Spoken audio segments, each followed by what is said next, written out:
இன்னைக்கு நம்ம ஹிந்தில யூஸ் பண்ணக்கூடிய சின்ன சின்ன சென்டென்ஸ் தான் பார்க்க போறோம். நம்மளோட லைஃப்ல டெய்லி யூஸ் பண்றதுக்கு இந்த சென்டென்ஸ் ரொம்ப ஹெல்ப்ஃபுல்லா இருக்கும். வாங்க அது என்ன சென்டென்ஸ்லான்னு பார்த்துடலாம். ஃபர்ஸ்ட் சென்டென்ஸ் என்னன்னா, அப்பா வாங்க. அப்பா வாங்க. அதாவது இங்கிலீஷ்ல dot please come. Dot please come. இதை நம்ம ஹிந்தியில எப்படி சொல்லணும்னா, பிதாஜி ஆயே. பிதாஜி ஆயே அப்படின்னு சொல்லணும். செகண்ட் சென்டென்ஸ் என்னதுன்னா, நீங்க போங்க. நீங்க போங்க. இது ஹிந்தியில எப்படி சொல்லணும்னா, ஆப் ஜாயே. ஆப் ஜாயே அப்படின்னு சொல்லணும்.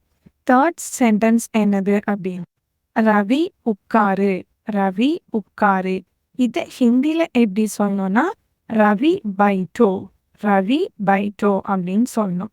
ஃபோர்த் சென்டென்ஸ் என்னன்னா, தாத்தா உட்காருங்க. தாத்தா உட்காருங்க. இதை ஹிந்தியில எப்படி சொல்லணும்னா, தாதாஜி பைட்டியே. தாதாஜி பைட்டியே அப்படின்னு சொல்லணும். ஃபிஃப்த் சென்டென்ஸ் என்னன்னா, ராகுல் வீட்டுக்கு போ. ராகுல் வீட்டுக்கு போ.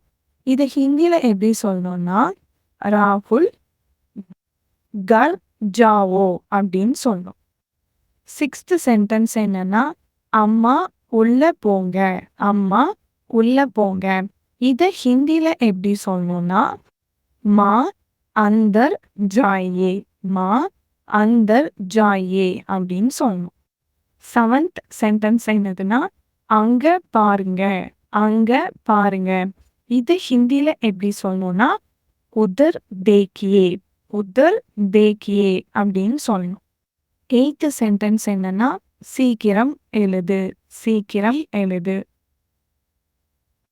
இது ஹிந்தியில எப்படி சொல்லணும்னா, ஜல்தி லிக்கோ. ஜல்தி லிக்கோ அப்படின்னு சொல்லணும். இதே மாதிரி இன்னும் நிறைய யூஸ்ஃபுல்லான ஹிந்தி வேர்ட்ஸ் தெரிஞ்சுக்கணுமா, மறக்காம நம்மளோட சேனலை ஃபாலோ பண்ணுங்க. யூடியூப்லயும் நம்மளோட சேனலை சப்ஸ்கிரைப் பண்ணி வச்சுக்கோங்க.